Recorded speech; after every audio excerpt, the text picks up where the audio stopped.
I mean, that's like 30% of my rent that they want to increase, and they're giving me 20 days to figure out if I want to take that deal or not.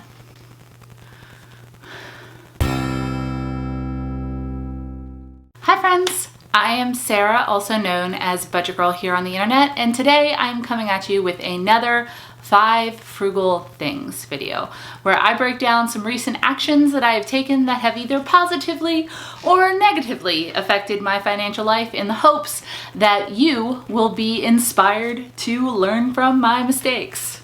Mostly it's the mistakes.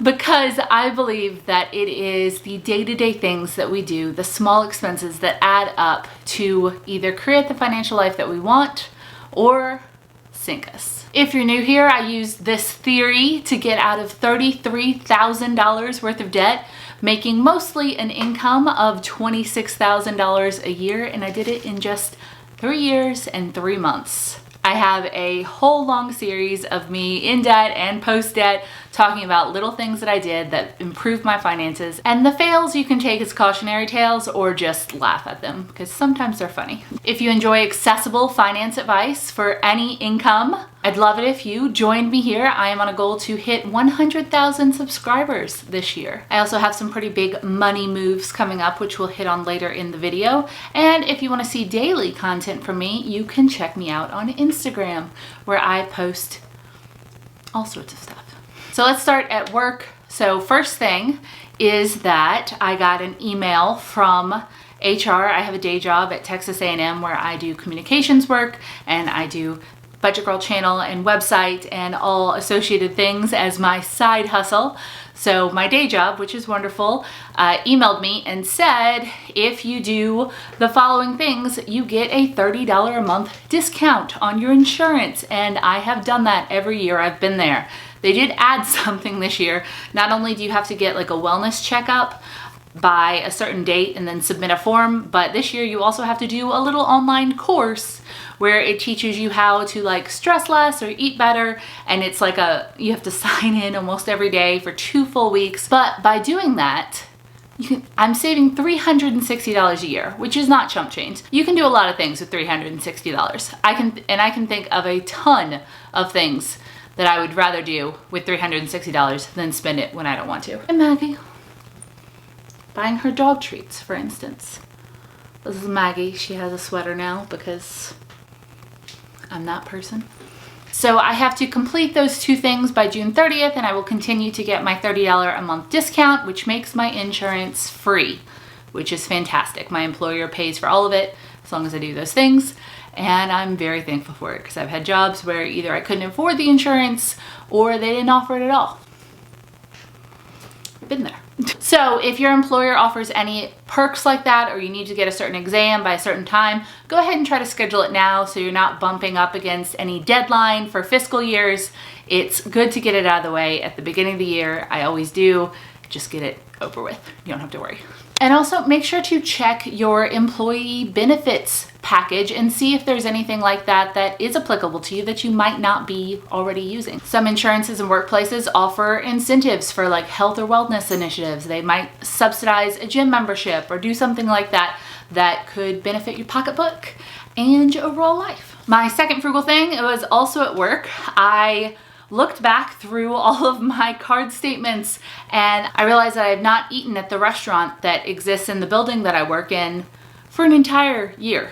At least. We have a restaurant in the building that I work in, and the food is delicious, quite frankly, but it's also ridiculously expensive. It's meant for students to use their like food credits at, and so they feel like they can get away for charging $9 for a grilled cheese sandwich, and I pretty much swore that I would never eat there. I've eaten there maybe a handful of times in the 3 years that I have worked where I do, but I have not at all recently. I bring my lunch to work every single day. And for days when I forget, I have some kind of like snacks and stuff like that that I store in an office, but I don't spend money on lunch. And that saves me so much money. If you're currently dining out for lunch regularly, that's thousands of dollars a year that you are spending that could potentially be going to a money priority of yours that is more important to you than eating out. I actually bring really yummy food for lunch. It's usually either something that I prepare at the beginning of the week and take throughout, or it's leftovers from the previous night's dinner.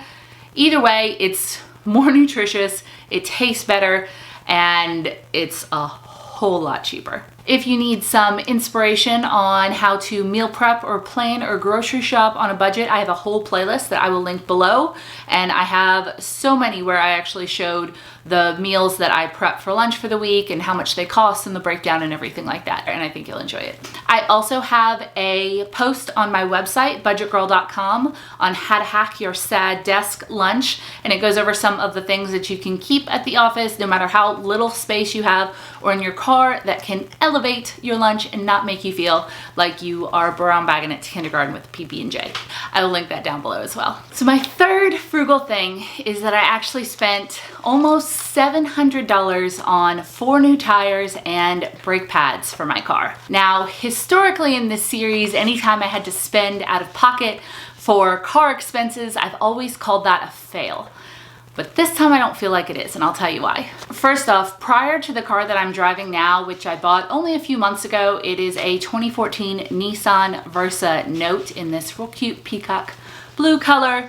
It's actually a salvage title car that was fixed up really, really nicely, and therefore a lot cheaper than it would have been had it not been a salvage title, or it only had 50,000 miles on it when I bought it. So anytime that I purchase a new car, I make sure to get a pre-purchase vehicle inspection with a mechanic that is not associated with the seller. I think it's absolutely one of the best investments you can make when car shopping for a used car, because a real mechanic can do a full top to bottom inspection of the car and tell you what is wrong with it and what you might not be able to see just by test driving it and looking under the hood. It generally costs around $70 to $130, and I have definitely paid for a few of these. I've even paid for them for cars that I didn't buy. And the reason I didn't buy them is because the mechanic was like, there are some things that are gonna cost you a lot of money. So I did a pre-purchase vehicle inspection before I bought the car that I'm driving now. I actually spent $5,700 on it cash, and then I sold my old car for $1,000. So I was hoping for my total budget for a new car to be $5,000, and I did it. Now, when I did the pre-purchase vehicle inspection, the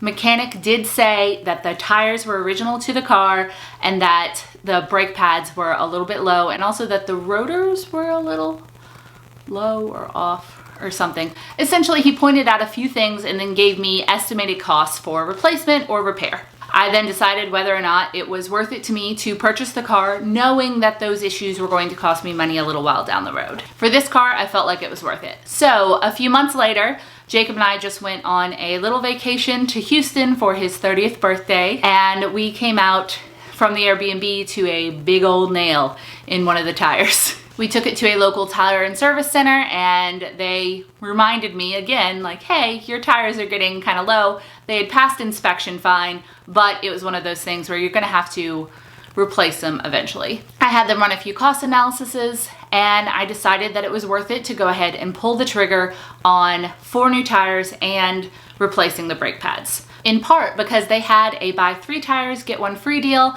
and the total cost included a warranty for the tires for 50,000 miles, free alignments, free rotations, balancing, flats, and even road hazards for so many miles or so many years on the vehicle. Now, I've never purchased these types of warranties for a car before because I've always drove completely junker cars. I even bought used tires more than once, several times actually, and it was fine because I didn't want to invest in a vehicle that cost me $2,500 and I was really only expecting it to get me so far. Used tires actually aren't that bad of a deal. But this car I do plan to keep for a long time. I love it. I was very careful in picking it out, and this is more of an investment car for me. I do plan to drive it for at least several years. I paid cash. It's already past the point of depreciating that much, so it's going to be a good deal for me for quite a while, and it's worth investing in the warranty so that I don't necessarily have to purchase another tire if I get a flat or hit a nail or something. Also, because I knew that these costs were coming when I bought the car, I was able to make sure that I was still funding my car repair slash, well, it used to be replace. I'm not planning on replacing it anytime soon now, but my car repair fund, and made sure that I had enough money in that sinking fund to pay for these repairs when it happened. So I was able to take advantage of a buy three, get one free deal, go ahead and get the wheel alignment, the brake pads done, and get everything I needed for my car at a good price for $686.92 without blinking an eye at it. All I had to do was transfer the money over from my sinking fund, and it won't even affect my budget. And now I have 4 new tires that are ready to take me for many, many, many more miles. So that was expensive, but I still consider it a win. So my final 2 frugal things for this episode are fails, which is not great. I don't like having almost as many fails as I do wins. The first is that I didn't make the best purchasing decisions while I was abroad in January, specifically with one thing. I did really well with most stuff, but I did make one decision with money that I regret, and it was in the purchasing of a really cute pink top that I tried on in a store in Barcelona.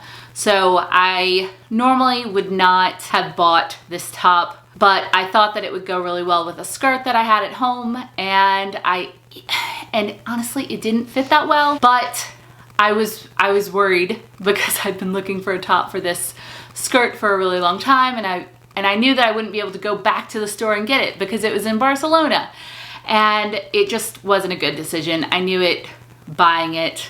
It was $25, which is not cheap. I never really buy clothes that expensive. This dress was $20. But I kind of got wrapped up in the time crunch and being abroad and shopping, and it didn't bust my budget, but I did come home with an article of clothing that I'm now never going to wear because I tried it on with a skirt and it was like, no. And also it was a little too tight in the arms. Why did I buy that? I did buy a dress at the same store that I love and have worn tons, but I definitely wasted $25, or really it was 25 euros on that shirt. So a little more expensive American, but on that shirt that I now have in the pile to go sell at my local clothing reseller store. And I'm not gonna get $25 back for it, I guarantee you that. I knew better. I know better, I really do. But we all mess up sometimes. Like if you've made money mistakes, and we'll do better next time. Pretty please. So the final frugal fail is a decision that I have to make pretty soon. So I actually got this letter from my apartment complex 2 days ago. So if you don't know the history of me living in this wonderful apartment, I was renting a 1-bedroom, 1-bath on the other side of town for $665 a month, and it got rats. And try as hard as they did, they could not get rid of the rats. And so I convinced them to move me to another complex that the company owned, which is this one. Because they were transferring my lease, I actually was able to move into this really nice 2-bedroom, 1.5 bath, almost 1,000 square foot unit for the same price that I was in the other one. Within the first few months that I was here, they were considering selling the property, and so they offered me an additional 2-year lease locked in at the same rate that I was in. So I've lived here for 2.5 years for $665 a month, which I split with Jacob. Very cheap rent. It's 2 miles from where I work. We love this place. So we figured when the lease ran out in July that they would try to raise the rent a little, and that was fine. But the letter we got is raising the rent from $665 a month to $895 a month. Now, before anyone goes down to the comments and screams like renter protection laws, they don't have those in Texas. There's no rent control laws that say that they can't change the rent to whatever they want. You live there or you move. So either we sign a lease for another year at a $250, almost 30% increase on rent, or we move out by July 31st. Now, I have actually been planning to purchase a duplex, and I was hoping to be able to do that this year and house hack it. So I've been saving money for a down payment. I'm in a good financial position. I was hoping for this to be the kind of the next level of my money journey, trying to diversify my assets. I think I would enjoy owning property and landlording, and I would love to move into one side of a duplex and rent out the other side in order to cover most or all of the mortgage payment and build my wealth that way. I'm very excited about it. I've toured several homes.